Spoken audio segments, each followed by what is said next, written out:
پیارے بچوں، کیسے ہیں آپ سب؟ آج میں آپ کو ایک ہوشیار بادشاہ کی کہانی سناؤں گا۔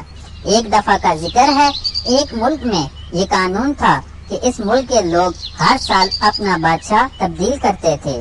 جو بھی بادشاہ بنتا وہ ایک عہد نامے پر دستخط کرتا کہ اس کی حکومت کا 1 سال مکمل ہونے کے بعد وہ اس عہدے سے دستبردار ہو جائے گا اور اسے ایک دور دراز جزیرے پر چھوڑ دیا جائے گا جہاں سے وہ کبھی واپس نہیں آ سکے گا۔ جب بادشاہ کا 1 سالہ دور حکومت مکمل ہو جاتا تو اسے ایک مخصوص جزیرے پر چھوڑ دیا جاتا جہاں وہ اپنی بقیہ زندگی گزارتا۔ اس موقع پر اس بادشاہ کو بہترین لباس پہنایا جاتا اور پورے ملک کا الوداعی سفر کروایا جاتا جہاں وہ سب لوگوں کو آخری بار خیر آباد کہتا۔ وہ بہت ہی افسوسناک لمحات ہوتے۔ پھر وہاں کے لوگ بادشاہ کو جزیرے پر ہمیشہ کے لیے چھوڑ آتے۔ ایک مرتبہ لوگ اپنے پرانے بادشاہ کو جزیرے پر چھوڑ کر واپس آ رہے تھے کہ انہوں نے ایک ایسا سمندری جہاز دیکھا جو کچھ دیر پہلے ہی تباہ ہوا تھا، اور ایک نوجوان شخص نے خود کو بچانے کے لیے لکڑی کے ایک تختے کا سہارا لے رکھا تھا۔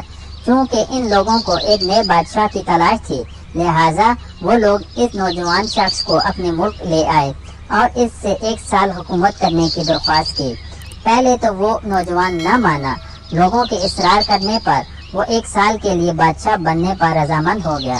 وہاں کے لوگوں نے اس بادشاہ کے تمام اصول سمجھا دیے اور یہ بھی بتایا کہ 1 سال کے بعد وہ اسے ایک مخصوص جزیرے پر چھوڑ آئیں گے۔ بادشاہت کے تیسرے دن ہی اس نوجوان بادشاہ نے اپنے وزیر سے کہا، مجھے وہ جگہ دکھائی جائے جہاں گزشتہ تمام بادشاہوں کو بھیجا گیا۔ بادشاہ کی خواہش کا احترام کرتے ہوئے اسے وہ جزیرہ دکھانے کا اہتمام کیا گیا۔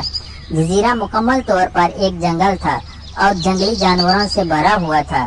بادشاہ جائزہ لینے کے لیے تھوڑا سا اندر گیا اور وہاں پچھلے تمام بادشاہوں کے ڈھانچے پڑے نظر آئے۔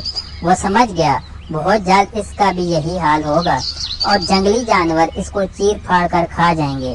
ملک واپس پہنچ کر بادشاہ نے مزدوروں کو اکٹھا کیا، ان سب کو جزیرے پر لے گیا اور حکم دیا اس جنگل کو 1 ماہ میں مکمل طور پر صاف کر دیا جائے، تمام خطرناک جانوروں کو مار دیا جائے اور سب فالتو درخت کاٹ دیے جائیں۔ وہ ہر ماہ خود جزیرے کا دورہ کرتا اور کام کی نگرانی بھی کرتا۔ تمام خطرناک جانوروں کو مار دیا گیا اور سب فالتو درختوں کو بھی کاٹ دیا گیا۔ اب بادشاہ نے مزدوروں کو حکم دیا کہ جزیرے پر مختلف مقامات پر خوبصورت باغات تعمیر کیے جائیں۔